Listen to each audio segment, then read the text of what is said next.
اللهم صل على سيدنا وحبيبنا وشفيعنا محمد صلی اللہ علیہ وسلم۔ غزوہ خیبر کا سلسلہ جاری ہے، اور اب ہم شق کے قلعوں کی طرف آئیں گے کہ شق کے قلعوں کی جب فتح کا سلسلہ شروع ہوا تو اس ضمن میں جو پہلا قلعہ جس پر مسلمانوں نے حملہ کیا وہ قلعہ ابی تھا۔ اس کا نام بعض علماء نے بے کے اوپر شدہ کے ساتھ ابی بھی لکھا ہے۔ اس علاقے میں یعنی شق کے علاقے میں بہت سارے قلعے تھے، تو سب سے پہلے جس قلعے کو فتح کرنے کے لیے حضور متوجہ ہوئے وہ حصن ابی تھا۔ یہودیوں میں سے ایک بہادر شخص تھا جس کا نام بعض علماء نے غزوال لکھا ہے، بعض نے عزوال لکھا ہے، بعض نے عزال لکھا ہے۔ بہرحال وہ میدان میں نکلا اور اس نے کہا کہ حل من مبارز، کون ہے مسلمانوں میں سے جو نکلے گا میرے مقابلے کے لیے؟ اس نے ایک نعرہ بلند کیا تو ادھر حضور کے اصحاب میں سے حضرت حباب ابن منذر اس کے مقابلے کے لیے نکلے۔ دونوں میں ایک زبردست مقابلہ ہوا، دونوں ایک دوسرے پر حملہ آور ہوئے، کافی دیر تک ایک دوسرے کو اپنی ضربات کا نشانہ بناتے رہے۔ پھر حضرت حباب نے اپنی تلوار کے وار سے اس کا دایاں بازو کاٹ دیا۔ عزوال کے ہاتھ سے تلوار گر پڑی تو وہ پیچھے مڑتا کہ قلعے میں داخل ہو، لیکن حضرت حباب نے اسے بھاگنے نہ دیا، اس کے پاؤں کو کاٹ ڈالا، وہ گر پڑا اور پھر اس کا کام تمام کر دیا۔ اس کے بعد ایک اور یہودی نکلا، اس نے بھی یہی کہا کہ حل من مبارز، کون ہے جو میرے مقابلے پر نکلے گا؟ تو اس کے مقابلے کے لیے ایک مسلمان مجاہد نکلا، لیکن اس یہودی نے اس کو شہید کر دیا۔ پھر اس نے چیلنج کیا کہ حل من مبارز، کوئی ہے جو میرے مقابلے پر نکلے گا؟ تو اب اس کے مقابلے کے لیے حضرت ابو دجانہ رضی اللہ تعالیٰ عنہ نکلے، اپنی شمشیر لہرائی اور لہراتے ہوئے نکلے۔ اس وقت آپ نے اپنے خود پر یعنی اپنی جو سر کے اوپر جو ٹوپی پہنتے تھے نا لوہے کی، اس کے اوپر ایک سرخ رنگ کا دوپٹہ باندھا ہوا تھا، اور بڑے فخر و ناز سے ٹہلتے ہوئے اس کے مقابلے میں آئے۔ ابو دجانہ نے پہلے وار سے ہی اس کی ٹانگیں کاٹ دی اور اس کو واصل جہنم کیا۔ پھر اس کی تلوار، زرہ اور دوسرا سامان لے کر حضور کی خدمت میں حاضر ہوئے۔ حضور نے یہ تمام چیزیں حضرت ابو دجانہ کو عطا فرما دی۔ اس کے بعد پھر کسی یہودی کو جرت نہ ہوئی کہ وہ میدان میں آ کر کسی مسلمانوں کو للکار سکے۔ اس کے بعد مسلمانوں نے نعرہ تکبیر بلند کیا اور قلعے کے دروازے پر ٹوٹ پڑے اور پے در پہ وار کر کر کر کے قلعے کا دروازہ توڑ کر اندر داخل ہو گئے۔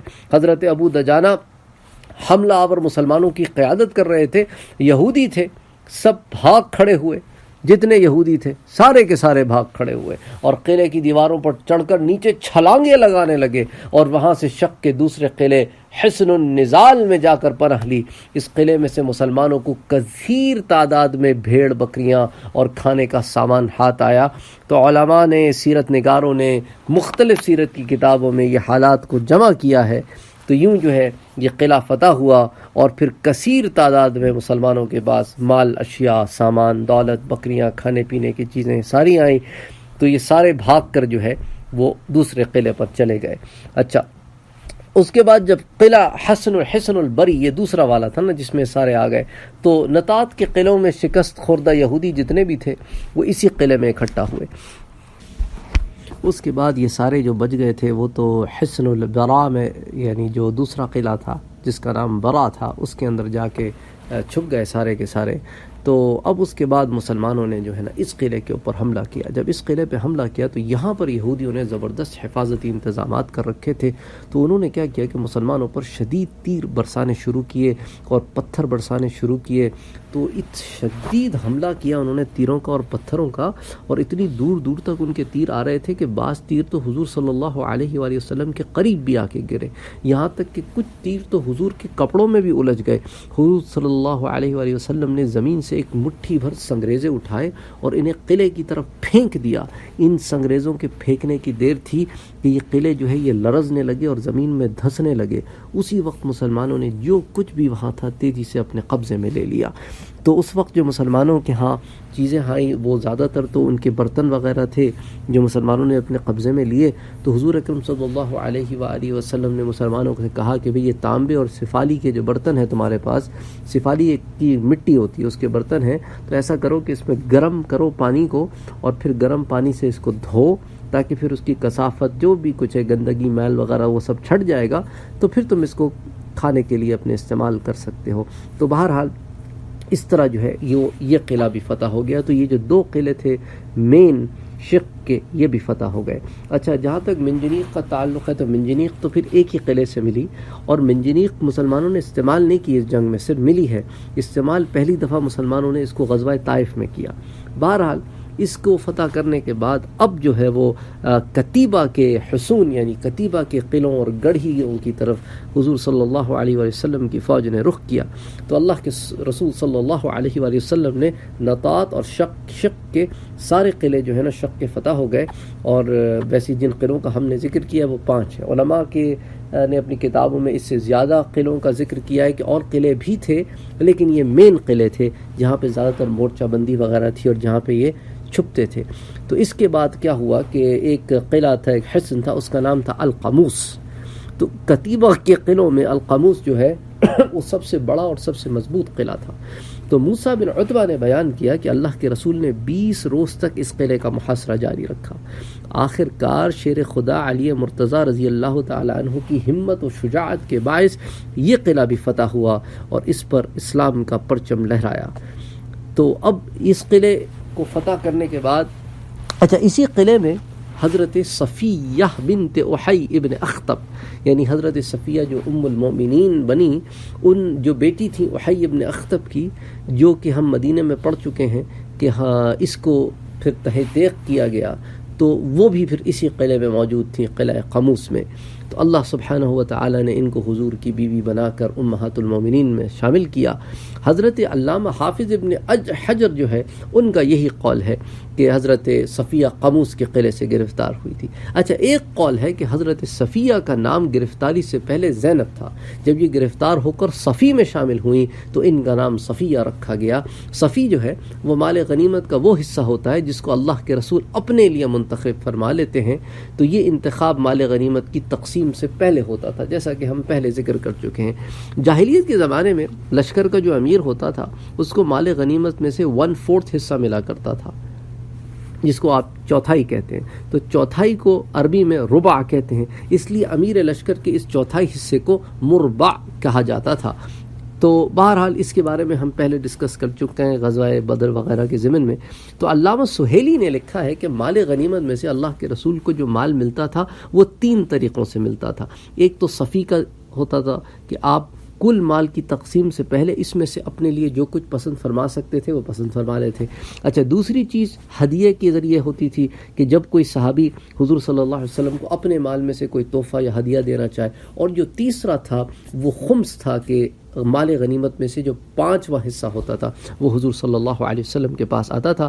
تو یہاں تک علامہ سہیلی کا کلام ہے کہ واضح رہے کہ یہ جو 5واں حصہ ہے یہ فی کے مال کے علاوہ ہوا کرتا تھا. تو بہرحال تو یہ قلعہ جو ہے یہ فتح ہوا حصن القاموس. تو بعض مورخین نے حضرت علی رضی اللہ تعالیٰ عنہ اور مرہب کی لڑائی کو اس قلعے کی فتح کے حالات میں ذکر کیا ہے، لیکن زیادہ تر قول وہی ہے جو ہم نے آپ کے سامنے پہلے ذکر کیا ہے. حصن وطیح اور سلالم، تو ایک تو قلعہ وطیح ہے اور ایک قلعہ سلالم ہے. تو یہ دونوں قلعے جو ہیں اب ان کی فتح کی طرف آتے ہیں. تو مسلمانوں نے قلعہ وطیح اور قلعہ سلالم ان کا محاصرہ کر لیا. اچھا یہ جو لفظ ہے نا، یہ جو لفظ ہے وطیح، اس کا اصل جو ہے نا وہ لفظ ہے وطح، جس کے معنی ہے زور سے مارنا. تو وطی کے اصل معنی اس مٹی کے ہیں جو کسی نم زمین پر بیٹھنے کی وجہ سے پرندے کے پنجوں پر لگ جاتی ہے. تو مگر قلعہ وطیح کا نام وطیح ابن مازن نامی شخص کے نام پر رکھا گیا تھا جو قوم ثمود میں سے ایک شخص تھا. اور سلالم کو سلالیم بھی کہا جاتا تھا. یہ یہودیوں میں بنی حقیق جو تھا نا اس کا قلعہ تھا، اور خیبر کے قلعوں میں آخری قلعہ تھا. یعنی ترتیب کے لحاظ سے خیبر کے جو قلعے میں ان میں سے آخری قلعہ یہی تھا سلالم. تو بہرحال اس کا جو ہے مسلمانوں نے محاصرہ کیا. خیبر کی مختلف وادیوں میں جو متعدد قلعے تھے اس پہ اسلام کے جانباز مجاہدوں نے ایک کے بعد ایک کر کے اس پہ اپنا پرچم لہرایا، اور صرف 2 قلعے آخر میں باقی رہ گئے تھے جن کو اب ہم ذکر کر رہے ہیں. تو دوسرے قلعوں کو فتح کرنے کے بعد حضور اکرم صلی اللہ علیہ وآلہ وسلم نے ان دونوں قلعوں کا محاصرہ فرما لیا، جو 14 دن تک جاری رہا. اس عرصے میں کسی یہودی نے وہاں سے باہر نکل کر مسلمانوں کو للکارا نہیں اور نہ جرت کی للکارنے کی.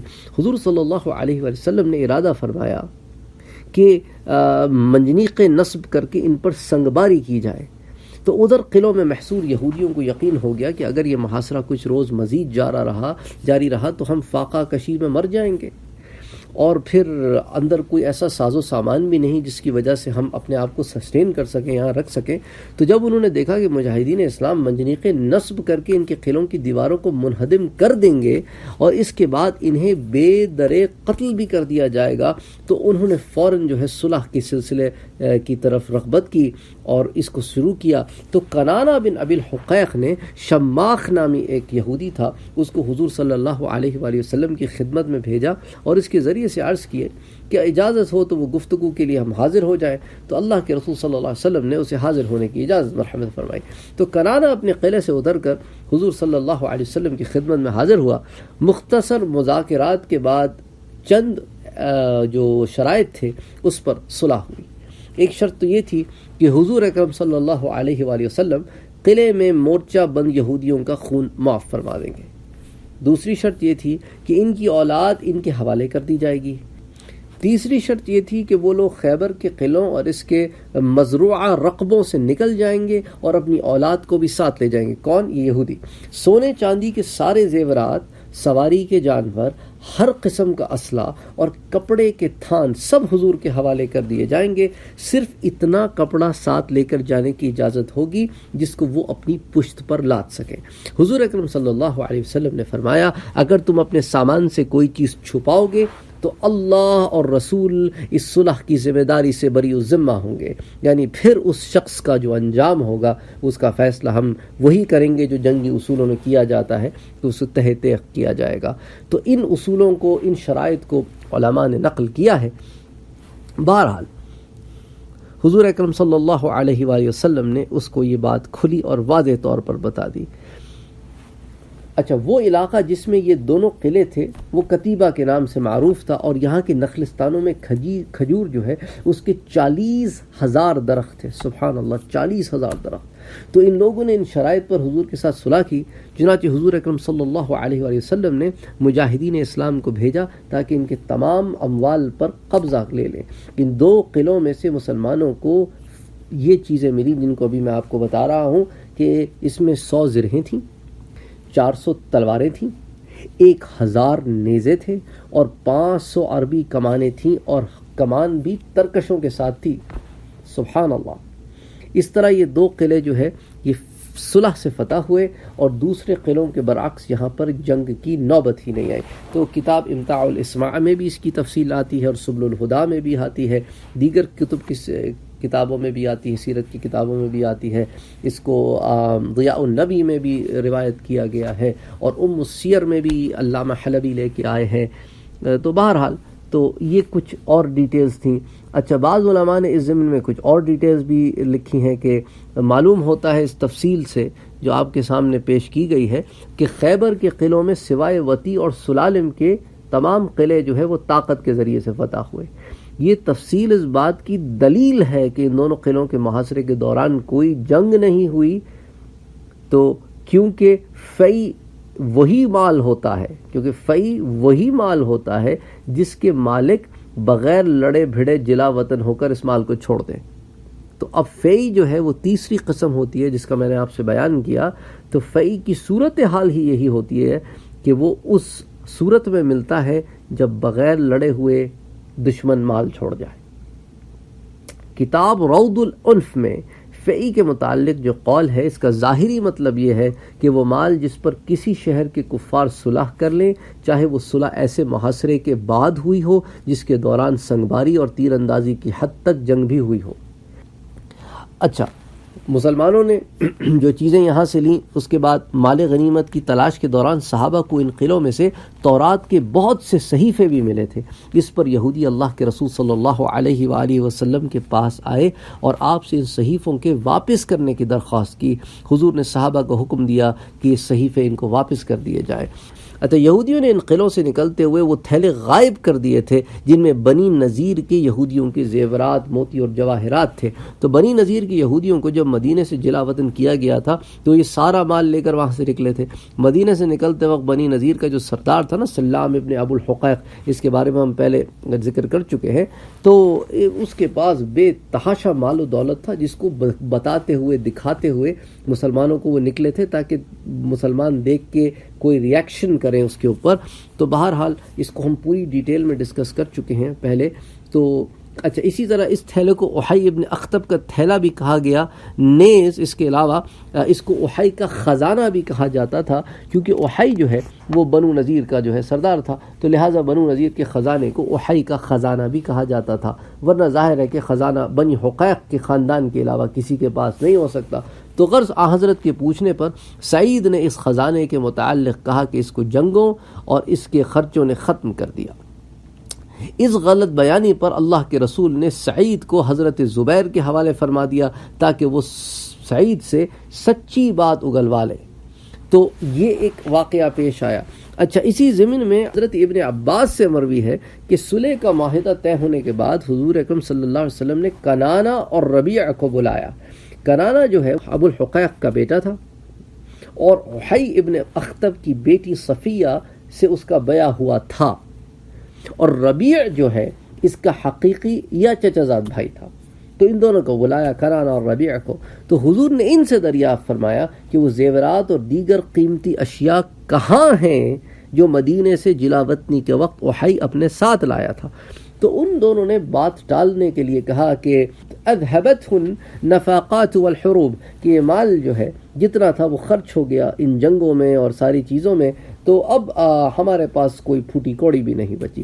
اور وہ اپنے قول کو صحیح ثابت کرنے کے لیے قسمیں کھانے لگے. تو اس لیے اللہ کے رسول نے فرمایا اگر وہ خزانہ تمہارے پاس سے دستیاب ہو گیا تو اللہ اور اس کے رسول کی ذمہ داری تم پر ختم ہو جائے گی اور پھر تمہیں سزا دی جائے گی.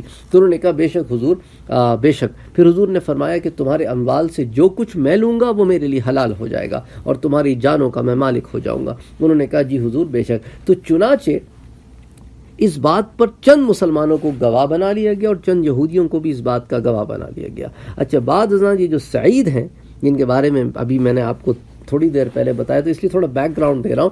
تو سعید نے جو سلام بن ابی الحقیق کا بیٹا تھا، حضور کو ایک کھنڈر کے بارے میں بتایا کہ یہاں خزانہ مدفون ہے. تو وہ خندق، اس نے جو کھنڈر کے بارے میں بتایا، تو اس ضمن میں پھر یہ بات آتی ہے کہ اللہ کے رسول نے پھر سعید کو زبیر کے حوالے فرما دیا. ایک روایت میں اس کو سعید ابن سلام ابن ابو الحقیق کہا گیا، مگر کتاب امتاع میں یوں ہے کہ حضور نے کنانہ ابن ابو الحقیق سے پوچھا کہ احی ابن اخطب کا وہ خزانہ کہاں ہے. تو بہرحال یہ اس کھنڈر کے پاس لے گیا، اس نے بتایا کہ یہاں مدفون ہے. تو حضور نے حضرت زبیر کو چند مجاہدین کے ساتھ سعی کے ساتھ بھیجا. وہاں کھدائی کی گئی تو اونٹ کے چمڑے میں وہ خزانہ دستیاب ہو گیا اور اس میں ان کے سارے زیورات تھے. سب کچھ وہ لا کر حضور اکرم صلی اللہ علیہ وآلہ وسلم کے پاس لے آئے. تو جب وہ سارے زیورات مل گئے تو ان کو لا کر حضور کی خدمت میں رکھ دیا گیا اور حضور کے قدموں کے آگے ڈھیر کر دیا گیا. تو حضور نے حضرت زبیر کو حکم دیا کہ وہ کنانہ کی مزید گوشمالی کریں تاکہ یہ بھی پتہ چلے کہ اس نے اور کیا کیا چھپا رکھا ہے، وہ سب نکال کر پیش کرتے. تو آپ نے اس کی مرمت کی تو اس نے بقیہ زیورات اور نوادرات کی بھی نکال کر پیش کر دیے. اور ایک روایت کے مطابق کنانہ نے محمد بن مسلمہ کے بھائی محمود کو جب وہ قلعہ نعیم کی دیوار کے سائے کے نیچے سستا رہے تھے، چکی کا پاٹ گرا کر شہید کر دیا تھا. حضور نے کنانہ کو محمد بن مسلمہ کے حوالے کر دیا تاکہ وہ بطور انتقام کنانہ کو قتل کرتے. اسی طرح ان دونوں کا خون مباح ہو گیا اور ان کی اولاد کو جنگی قیدی بنا لیا گیا. اچھا، اونٹ کے چمڑے میں لپٹا ہوا جو خزانہ ملا، اس میں سونے کے کڑے تھے، سونے کی چوڑیاں تھیں، پازیبیں تھیں، کان کے آویزے تھے، جواہرات زمرد کے ہار تھے اور سونے کی انگوٹھیاں تھیں اور کافی چیزیں اس کے اندر جو ہے بطور جو ہے وہ زیورات کے اور مال کے موجود تھیں. تو یہ ایک کثیر تعداد میں چیزیں موجود تھیں.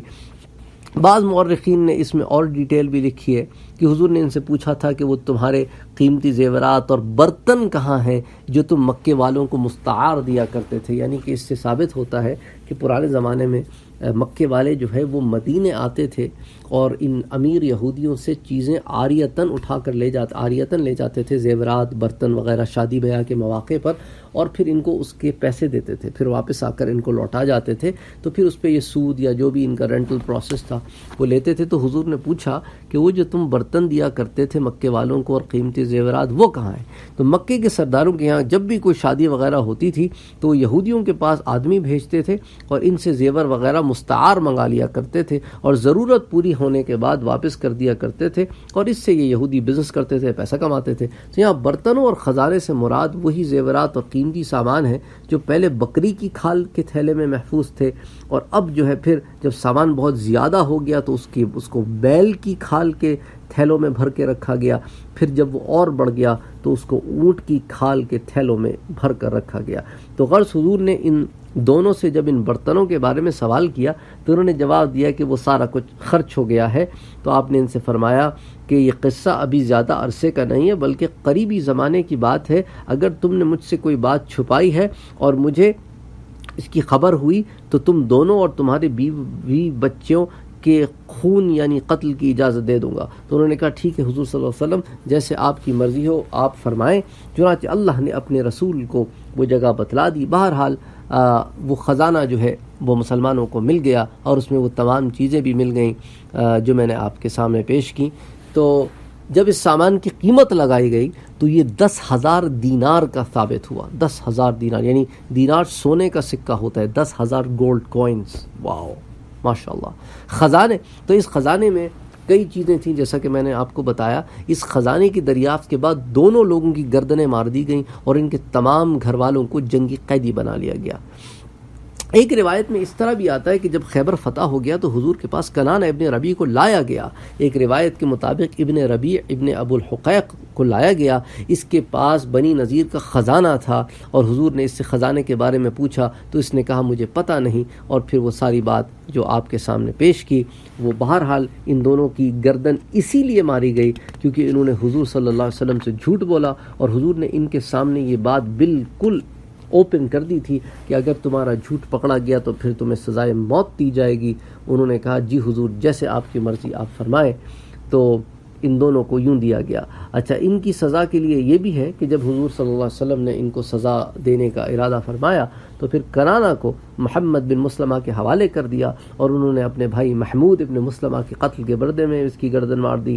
تو اب اس میں کوئی اشکال کی بات نہیں ہے کہ جب اس کو قتل کرنا ہی ہے تو محمد ابن مسلمہ اپنے ہاتھ سے کریں تاکہ دونوں چیزیں ایک ساتھ ہو جائیں، کہ ایک تو اس کو جھوٹ بولنے کی سزا بھی ملے کہ جنگی قیدی ہو کر اس نے جھوٹ بولا اور جبکہ اس کے پاس یہ بات واضح تھی کہ جھوٹ بولنے کی سزا موت ہے، اور دوسرا محمد ابن مسلمہ جو ہے ان کے بھائی کا وہ بھی ہو جائے. تو اسی لیے جو ہے یہ بہرحال یہ معاملہ ہوا.